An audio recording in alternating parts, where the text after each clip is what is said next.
ಕನ್ನಡ ನಾಡು ಇದು ಕನ್ನಡಿಗರ ನಾಡಿ ಮಿಡಿ. ತುಂಗಭದ್ರಾ ಜಲಾಶಯದಲ್ಲಿ ಇದೀಗ 77.14 ಟಿಎಂಸಿ ಅಡಿ ನೀರು ಸಂಗ್ರಹವಾಗಿರುವುದರಿಂದ ಆಣೆಕಟ್ಟೆಯ ಸುರಕ್ಷತೆಯ ದೃಷ್ಟಿಯಿಂದ ಬುಧವಾರ ಮಧ್ಯಾಹ್ನ 4 ಕ್ರಸ್ಟ್ ಗೇಟ್ಗಳನ್ನು 2 ಅಡಿಗಳಷ್ಟು ಎತ್ತರಕ್ಕೆ ಎತ್ತಿ 9400 ಕ್ಯೂಸೆಕ್ ನೀರನ್ನು ನದಿಗೆ ಹರಿಸಲಾಯಿತು. ಇದರ ಜೊತೆಗೆ 1000 ಕ್ಯೂಸೆಕ್ನಷ್ಟು ನೀರು ವಿದ್ಯುದಾಗಾರ ಮೂಲಕ ಸಾಗಿ ಹೊರಬರುತ್ತಿದೆ. ಹೀಗಾಗಿ ಒಟ್ಟು 10400 ಕ್ಯೂಸೆಕ್ನಷ್ಟು ನೀರನ್ನು ಆಣೆಕಟ್ಟೆಯಿಂದ ಹೊರಬಿಡಲಾಗುತ್ತಿದೆ.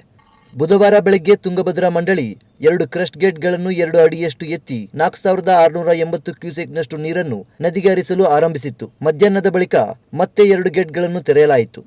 ಸದ್ಯ ಜಲಾಶಯದ ಒಳ ಹರಿವಿನ ಪ್ರಮಾಣ 32767 ಕ್ಯೂಸೆಕ್ನಷ್ಟಿದೆ. 1633 ಅಡಿ ಎತ್ತರದ ಆಣೆಕಟ್ಟೆಯಲ್ಲಿ 1625.2 ಅಡಿ ಮಟ್ಟದಲ್ಲಿ ನೀರಿದೆ. 105.78 ಟಿಎಂಸಿ ಅಡಿಯಷ್ಟು ಸಂಗ್ರಹ ಸಾಮರ್ಥ್ಯದ ಜಲಾಶಯದಲ್ಲಿ ಈ ಬಾರಿ 80 ಟಿಎಂಸಿ ಅಡಿಯಷ್ಟು ಮಾತ್ರ ನೀರು ಸಂಗ್ರಹಿಸಿ ಇಟ್ಟುಕೊಂಡು ಹೆಚ್ಚುವರಿ ನೀರನ್ನು ನದಿಗೆ ಬಿಡುವ ವಿಚಾರ ಇದ್ದು, ಒಳ ಹರಿವು ಅಧಿಕವಾದರೆ ಇನ್ನಷ್ಟು ಗೇಟ್ಗಳನ್ನು ತೆರೆದು ನೀರು ಹರಿಸುವ ಸಾಧ್ಯತೆ ದಟ್ಟವಾಗಿದೆ.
ನೀವಿನ್ನು ಕನ್ನಡ ನಾಡು ವಾಹಿನಿಯನ್ನ ಸಬ್ಸ್ಕ್ರೈಬ್ ಮಾಡಿಕೊಂಡಿಲ್ವಾ?